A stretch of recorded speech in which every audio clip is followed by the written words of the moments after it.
unfortunately we cannot take the night expedition, the night harvesting of the honeycomb, because it is raining heavily here in the jungle.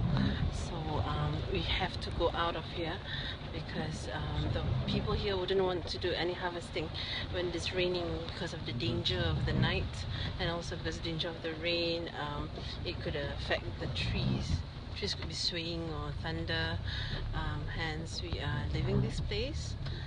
It's already time check at 7:50 here, the time of Indonesia.